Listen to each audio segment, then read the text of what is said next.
for the director of music, with stringed instruments, a psalm of David. Answer me when I call to you, my righteous God. Give me relief from my distress. Have mercy on me and hear my prayer. How long will you people turn my glory into shame?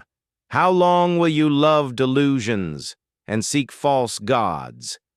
Know that the Lord has set apart his faithful servant for himself. The Lord hears when I call to him. Tremble and do not sin. When you are on your beds, search your hearts and be silent. Offer the sacrifices of the righteous and trust in the Lord.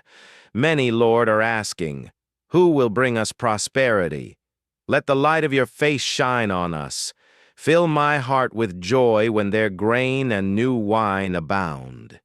In peace I will lie down and sleep. For you alone, Lord, make me dwell in safety.